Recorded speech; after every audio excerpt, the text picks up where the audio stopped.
నమస్తే. ఎన్నో రోజుల నుంచి కూడా గ్రూప్ 2 గ్రూప్ 3కి సంబంధించి వాయిదా పడాలంటూ కూడా నిరుద్యోగులంతా పెద్ద ఎత్తున ధర్నాలు నిరసన కార్యక్రమాలు తెలియజేసినటువంటి పరిస్థితి మీకు అందరికీ తెలిసిందే.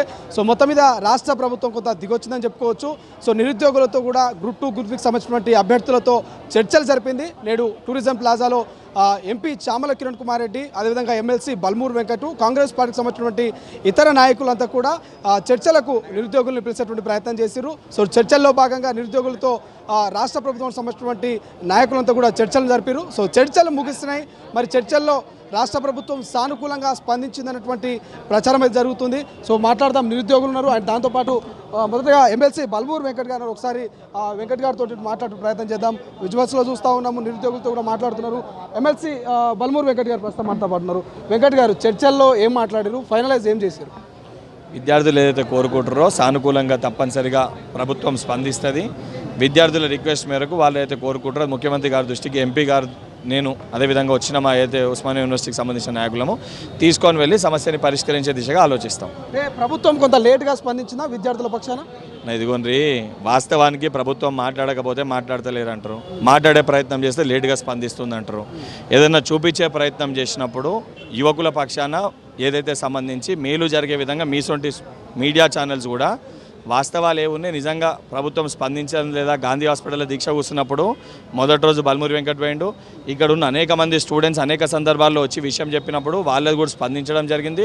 ప్రతిరోజు ఎమ్మెల్యే క్వార్టర్స్లో ప్రతి ఒక్క విద్యార్థిని కూడా కలవడం జరుగుతుంది. కాకపోతే మీరు చూపివ్వకపోతే మేము కలవనట్టు కాదు, మీరు దాన్ని బయట ప్రచారం చేయకపోతే మేము మాట్లాడనట్టు కాదు. ఎందుకు ఇన్ని రోజుల నుంచి వాళ్ళు నిరసన ధర్నాలు చేస్తా ఉంటే ఎందుకు చర్చలకి మీకు చెప్తున్నా, ముఖ్యంగా మీ తొలి వెలుగుకి ఇదే చర్చ ఏదైతే వారం రోజుల క్రితం కూడా ఇక్కడ ఉన్న వీళ్ళతో జరపడం జరిగింది. ఆ రోజు మీ దాంట్లో మీ ఛానల్లో రానంత వాటికి మేము వారితో మాట్లాడింది అవాస్తవం కాకుండా పోదు, మేము వారికి చెప్పింది అవాస్తవం కాకుండా పోదు. 100% ప్రభుత్వానికి మా ముఖ్యమంత్రి గారికి చిత్తశుద్ధి ఉంది. 100% ప్రతి ఒక్క యువకులకి ఉద్యోగాలు ఇవ్వాలనే ఒక చిత్తశుద్ధితోటి మేము ఉన్నాము. దానితో పాటు ఏవైతే చిన్న చిన్న సమస్యల్ని ఆ సమస్యల్ని పరిష్కరిస్తాం. సమస్యల్ని పరిష్కరించడంతో పాటు ఖాళీగా ఉన్న ఉద్యోగాల్ని భర్తీ చేసే ఒక బాధ్యత, ఆ యొక్క నమ్మకాన్ని యువకులకి కల్పించే ఒక భరోసాని మేము మా ఎన్నికల్లో ప్రచారంలో చెప్పినాము. చెప్పిన విధంగా ఖాళీగా ఉన్న ప్రతి ఉద్యోగాన్ని భర్తీ చేస్తాము. ఈ అసెంబ్లీ సాక్షిగా కూడా మొన్నటి వరకు ఏదైతే ఈ వాతావరణాన్ని గందరగోళం చేసి కొంతమంది బీఆర్ఎస్ పార్టీ నాయకులు కొన్ని సాధ్యమైన డిమాండ్లతో పాటు కొన్ని కావాలని ఉద్దేశపూర్వకంగా వీరు కొన్ని డిమాండ్లు పెట్టి వాళ్ళు ఏదైతే రెచ్చగొట్టే ప్రయత్నం చేసిర్రో, 80,000 పుస్తకాలు చదివిన వ్యక్తి కూడా అసెంబ్లీకి వస్తాడు.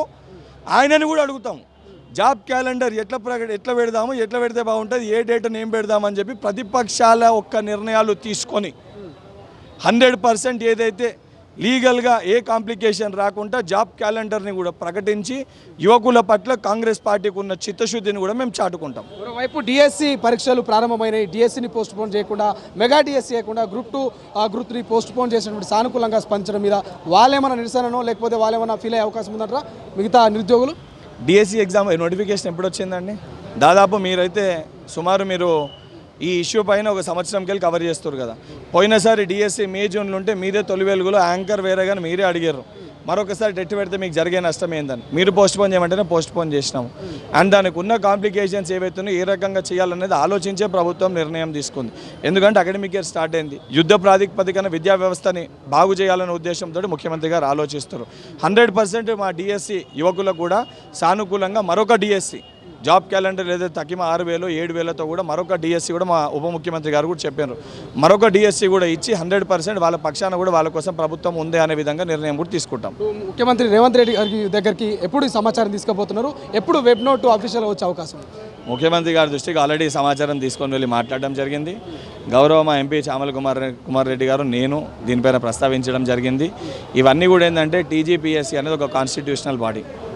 నేనో మీరో గతంలో కదా కేటీఆర్ గారు లేక అవగాహన లేకుండా మేము డైరెక్షన్స్ ఇచ్చి పోస్ట్ పోన్ అనే చెప్పే వాళ్ళొక అన్డెమోక్రటిక్గా ఈ ప్రభుత్వం వ్యవహరించదు. ఏదైతే సంబంధించి టీజీపీఎస్సీకి రిప్రజెంటేషన్ మటుకే మేము ఇవ్వగలుగుతాము. ఆ రిప్రజెంటేషన్ ప్రభుత్వం ఇంటికి ఏం చేయాలనుకుంటున్నామనే ప్రభుత్వ నిర్ణయం అనేది టీజీపీఎస్సీకి పంపించే విధంగా యువకుల యొక్క రిక్వెస్ట్ని తీసుకొని ముఖ్యమంత్రి గారికి తెలియజేసినాము. గవర్నమెంట్ ఇంటికి అది టీజీపీఎస్సీతో చర్చించి 100% యువకులు కోరుకున్నది సానుకూలంగా ప్రకటన వస్తుందని ఒక నమ్మకం విశ్వాసం అయితే మాకుంది. కాబట్టి ఆ నమ్మకం విశ్వాసం యువకులకు కల్పించే ప్రయత్నం చేసినాం. ఎమ్మెల్సీ గారు ఫైనల్గా ఒక మాట, మొన్నటిదాకా ప్రతిపక్షాలు విద్యార్థుల వెంట ఉండి ధర్నాలు నిరసనలు చేయిస్తుందన్నారు. సో అటువంటి ప్రతిపక్షాలకు ఏం సమాధానం? చాలా స్పష్టంగా నేను కూడా ప్రతిపక్షం నుండి పోరాటం చేసిన. ఈరోజు ఏదైతే కొంతమంది అధికార పార్టీ నాయకులు మాట్లాడుతుర్రో బల్మూరి వెంకట్ మాట్లాడతలేడని చెప్పి, నేను ప్రతిపక్షం నుండి పోరాటం చేసింది దేనికోసం అంటే 10th class paper leakage, intermediate paper leakage, TGPSC paper leakage అవగాహన లేకుండా, ఆలోచన లేకుండా యువకుల జీవితాలతో చెలగాట మారుతున్న ఒక ఉద్దేశంతో ఆ రోజు నేను పోరాటం చేయడం జరిగింది. 100% ఈరోజు ఏదైతే సంబంధించి ఉద్యోగాలు ఇస్తామని ఒక చిత్తశుద్ధి ప్రభుత్వానికి ఉంది. మొట్టమొదటి రోజుకెళ్ళి కూడా చిత్తశుద్ధి ప్రకారంగా మేము ఏదైతే నడుచుకుంటున్నాం, ఏదైతే వాళ్ళు అన్నట్టు మేము ఉద్యోగాలు ఇచ్చినామో, మేము నోటిఫికేషన్లు ఇచ్చినా, మేము ఎగ్జామ్లు పెట్టినా, మీరు నియామక పత్రాలు ఇస్తున్నారు అని చెప్పి మాట్లాడుతారు. ఎందుకు మీరు ఉద్యోగాలు నోటిఫికేషన్లు ఇచ్చి ఉద్యోగాలు పెట్టి నియామక పత్రాలు ఎందుకు ఇవ్వలేకపోయినరు? ఎందుకు ఆ హారిజాంటల్ వర్టికల్ ఇష్యూని వీళ్ళు రిజాల్వ్ చేయలేకపోయారు? ఎందుకంటే వారికి ఉద్యోగాలు ఇచ్చే చిత్తశుద్ధి లేకుండే. ఆ డెసిషన్ పైన సుప్రీంకోర్టు జడ్జిమెంట్ని తీసుకొని వచ్చి హారిజాంటల్ వర్టికల్ ఇష్యూని రిజాల్వ్ చేసి 30,000 ఉద్యోగ నియామక పత్రాలని 100% కాంగ్రెస్ ప్రభుత్వమే యువకులకు ఇచ్చింది. ఆ భరోసాని కల్పించింది కాంగ్రెస్ ప్రభుత్వం. అది ఇచ్చే ప్రయత్నం చేస్తే కూడా దానికి వ్యతిరేకంగా ఈరోజు తిహార్ జైల్లో ఉన్న తల్లి ఇదే కవితమ్మ ధర్నా చౌక్లో కూర్చొని ఎందుకు ఆ ఇష్యూని రిజాల్వ్ చేసిరని చెప్పి ధర్నా చేసిన ఒక పరిస్థితి బీఆర్ఎస్ పార్టీ. అంటే చాలా స్పష్టంగా యువకులకి ఉద్యోగాలు ఇవ్వద్దు, యువకులకి జాబ్ క్యాలెండర్ ఇవ్వద్దు, శాశ్వతంగా యువకుల సమస్యలు పరిష్కారం కావద్దనే దిశగా బీఆర్ఎస్ పార్టీ నాయకులు వ్యవహరిస్తారు. 100% చిత్తశుద్ధితోటి 2-3 సమస్యలు మా వలన ఏదైతే తప్పిదం జరిగిందని చెప్పి భావించి కొంతమంది యువకులు మా పైన కోపంగా ఉన్నా వాళ్ళకి హక్కు ఉంది. ఎందుకంటే ఈ ప్రభుత్వాన్ని ఏర్పరచుకుంది వారు. 100% వారికి ఆ హక్కు ఉంది. మా పైన బాధ్యత ఉంది వారికి సమాధానం చెప్పాల్సింది. ఆ బాధ్యత మేరగా మేము పనిచేస్తాము, వారికి సమాధానం చెప్తాము. ఎక్కడన్నది కాలేకపోతే కూడా ఎందుకు కాలేకపోతుంది, ఏ రకంగా వారికి మేము పరిష్కారం చేయగలుగుతామని కూడా వారికి సంజాయిషి ఇస్తూ వాళ్ళకి చెప్తూ 100% ప్రతి ఒక్క యువకునికి ఉద్యోగం వచ్చే విధంగా, అర్హులైన యువకులకు ఉద్యోగాలు వచ్చే విధంగా, ప్రభుత్వంలో ఉన్న ఖాళీలన్నీ భర్తీ అయ్యే విధంగా 100% కాంగ్రెస్ పార్టీ చిత్తశుద్ధి ఏదైతే మేము ఎన్నికల ప్రచారంలో చెప్పినా మా చిత్తశుద్ధి మేము నిరూపించుకుంటాం. Thank you so much. అసలైన తొలి వెలుగు. ఫాలో వాట్సాప్ @తొలి వెలుగు అఫీషియల్.